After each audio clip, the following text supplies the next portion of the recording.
Sou pessoa com deficiência, tenho transtorno do espectro do autismo e estou sofrendo assédio moral no trabalho. Tem algo que eu possa fazer quanto a isso?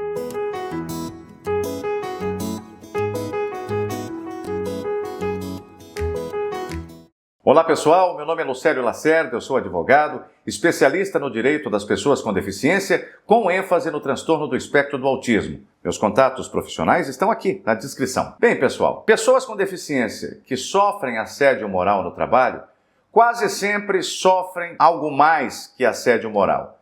Nós vamos falar mais sobre isso, sobre esse algo mais, no final do vídeo. A pergunta que eu fiz no início foi: o que a pessoa pode fazer se ela estiver sofrendo assédio moral? Estou me referindo, naturalmente, à pessoa com deficiência, especialmente à pessoa com transtorno do espectro do autismo. Eu sinto, pela demanda que chega até este escritório, ou que chega pelas redes sociais, que tem muitos trabalhadores com TEA sofrendo assédio moral no trabalho. E, em muitos casos, esse assédio moral culmina com uma demissão discriminatória. Às vezes, culmina num pedido de demissão por parte do trabalhador, um pedido de exoneração por parte do servidor que não aguenta mais o assédio moral. Bem, antes de responder a pergunta sobre o que fazer, a primeira coisa que você tem que saber é o que é exatamente assédio moral. Então, para não ficar dúvida sobre o que é assédio moral, e é importante você saber o que é, porque se a situação não cumprir os requisitos conceituais de assédio moral, aí pode ser outra coisa, mas não assédio moral. Assédio moral é a exposição repetitiva e prolongada, atenção para esses dois requisitos, ela é repetitiva, ela é uma encheção de saco permanente, ela sempre se repete, não é uma vez só. Se acontecer uma treta entre o patrão e o empregado, entre o chefe e o subordinado uma vez só, não é assédio moral.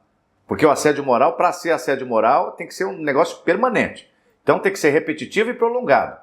A exposição desse trabalhador, de forma repetitiva e prolongada, a situações humilhantes, constrangedoras e abusivas.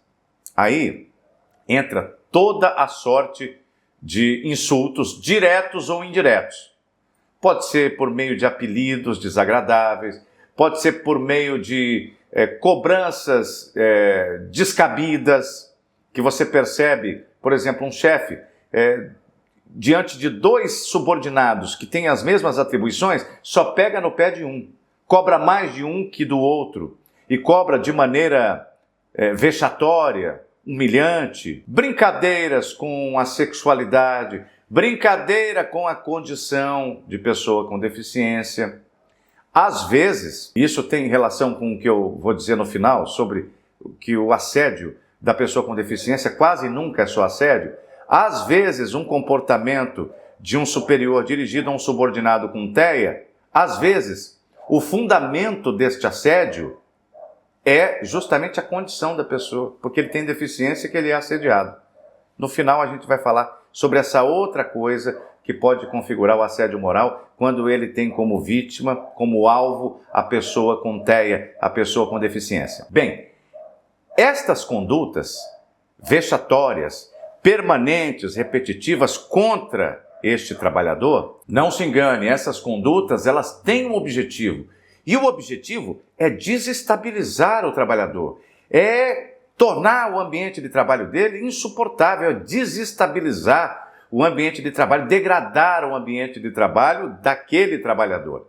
Muitas vezes até com o objetivo de fazer com que aquele trabalhador peça demissão, que ele pegue a sua trouxa e peça para sair. Isso acontece, infelizmente, e muito no Brasil. Agora, tem uma outra questão que você deve ter percebido. Toda vez que eu quis exemplificar uma relação de assédio moral, eu usei a figura do chefe. Eu sempre usei a figura do chefe e do subordinado. E aí muita gente pode perguntar, então, para praticar o assédio moral tem que ser chefe? Inicialmente, quando começou a se discutir essa questão, juridicamente essa questão do assédio moral, tinha-se que sim, que para ser assédio moral, ele tinha que ser praticado pelo chefe. Mas a realidade da vida, nos casos que chegaram ao judiciário, levaram a comunidade jurídica à conclusão de que o assédio moral também pode ser horizontal.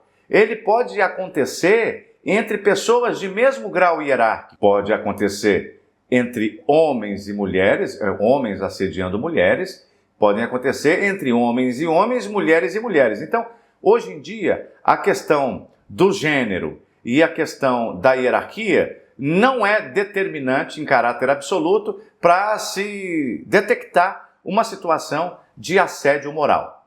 O que é preciso é que seja permanente, é que exponha a pessoa a humilhações, a situações vexatórias, que cause sofrimento naquela pessoa e que tenha como objetivo desestabilizar o indivíduo. Você pode imaginar como é difícil de produzir uma prova de assédio moral, né?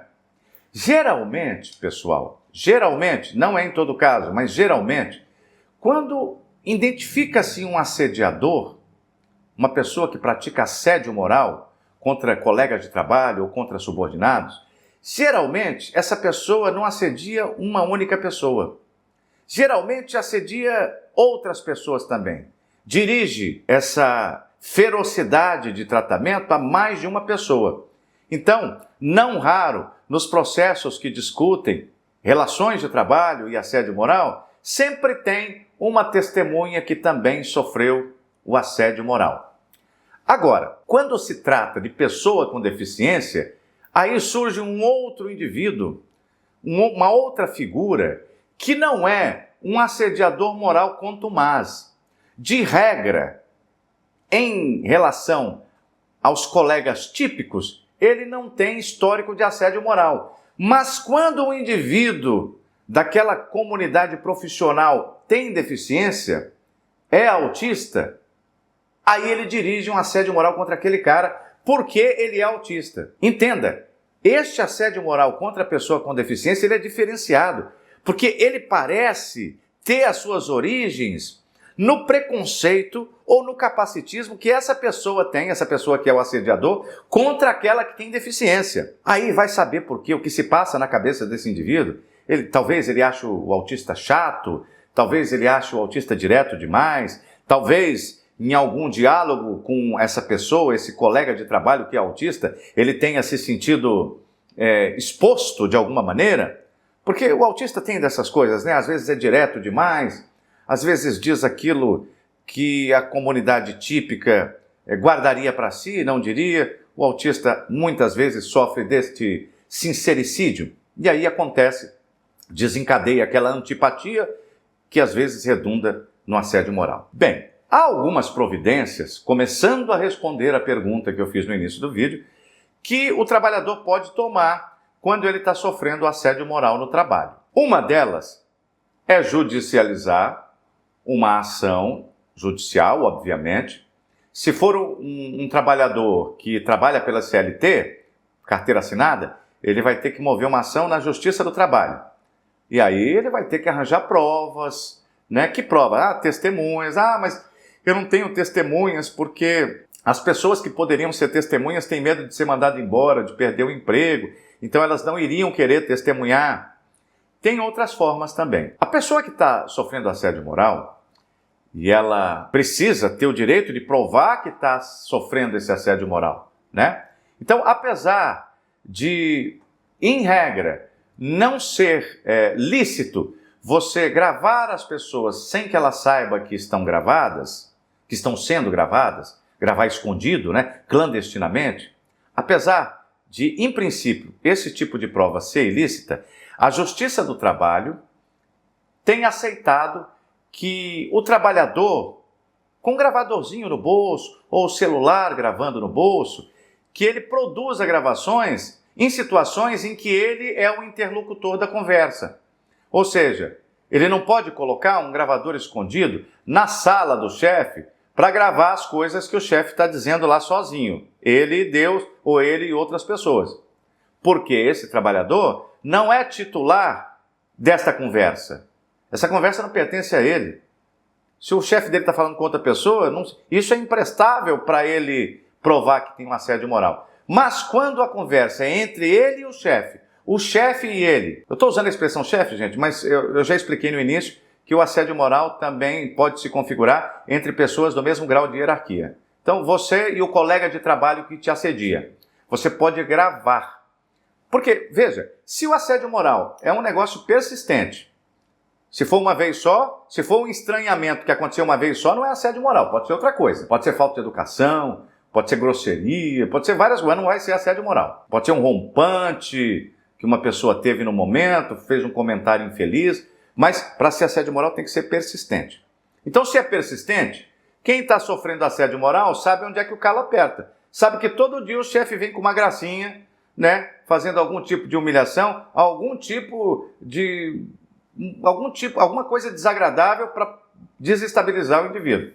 Se você sabe que o seu chefe faz isso contigo, ou que o teu colega faz isso, você pode botar um gravadorzinho no bolso e se preparar para o próprio próximo encontro, né? Aí fica gravando, fica acompanhando, né, o que está acontecendo. Então ele te assedia hoje, você gravou. Te assedia amanhã, você gravou. Te assedia depois de amanhã, você gravou. Aí pronto, você já tem prova, né?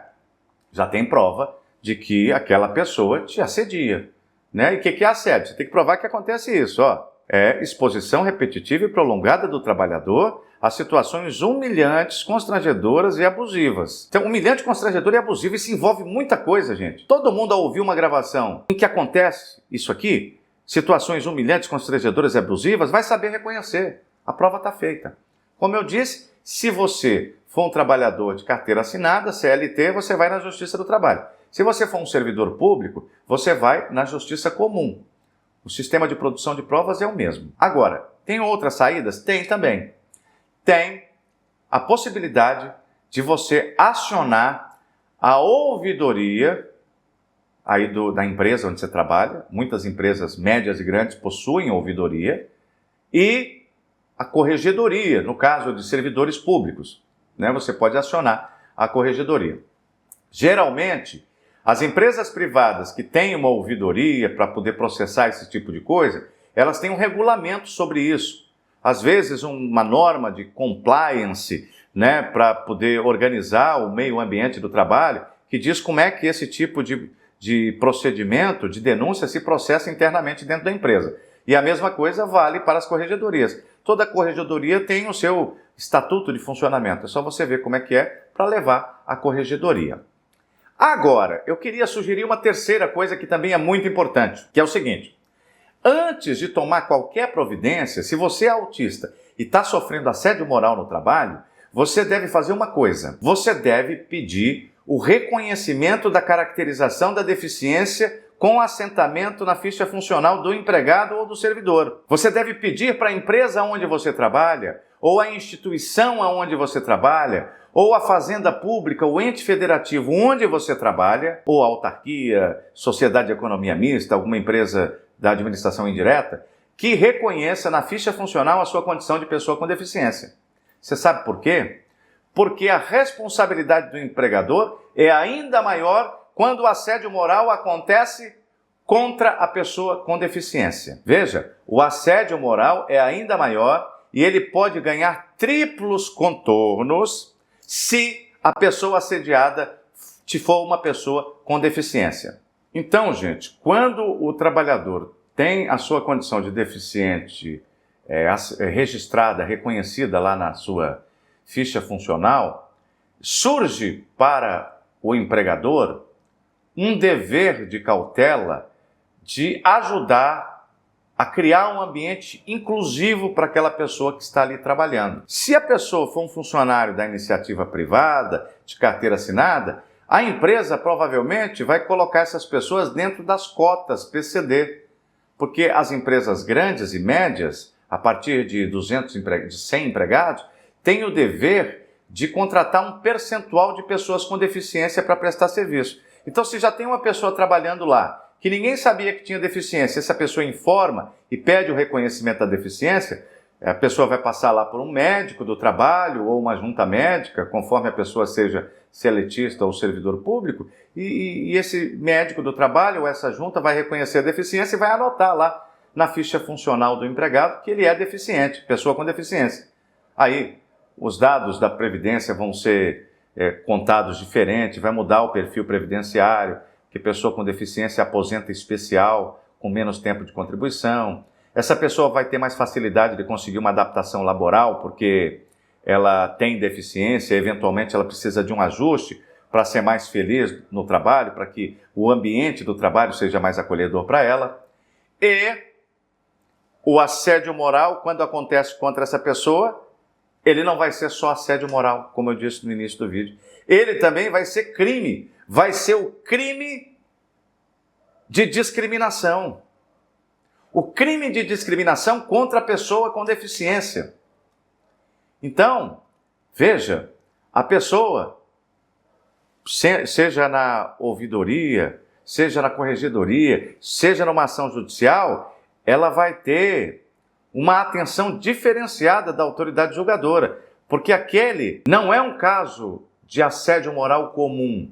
Embora todos sejam graves, tá? Todos causem muito sofrimento à pessoa, mas especialmente naquela pessoa que tem deficiência, obviamente, vai causar ainda mais sofrimento e possivelmente até agravamentos da saúde.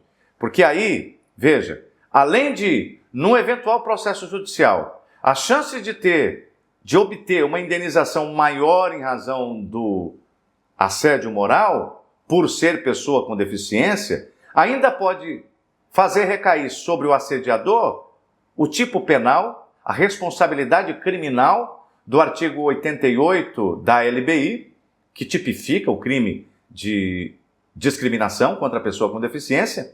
Ainda pode ocorrer, e não é raro que ocorra, que a pessoa com TEA, quando é assediado, que ela desenvolva comorbidades que venham a significar doença ocupacional, equiparável a acidente de trabalho, que também gera uma indenização por si só. Ou seja, tem um direito a uma indenização por conta do assédio moral, porque ele ocorreu e ele é injusto. Se desse assédio moral desencadear um agravamento da saúde, o que acontece com muita frequência com pessoas que têm TEA, a pessoa terá direito também, na presença de uma doença ocupacional que decorra do assédio moral, a uma indenização por esse motivo, pelo motivo da doença ocupacional ter ocorrido em razão das condições gerais do ambiente de trabalho, ou seja, o assédio moral no ambiente de trabalho que adoece o trabalhador. Eu espero que esse vídeo tenha sido útil. Se ele foi útil, eu peço a você que se inscreva no canal, que clique no sininho, que dê um like. Dar um like é muito importante. Toda vez que você dá um like, o YouTube mostra para mais pessoas o nosso conteúdo. E assim a gente chega mais longe. Então, capricha no like. Peço também, se você achar que esse vídeo possa ser útil para outras pessoas, que compartilhe. Meus contatos profissionais estão na descrição. Muito obrigado e até o nosso próximo encontro.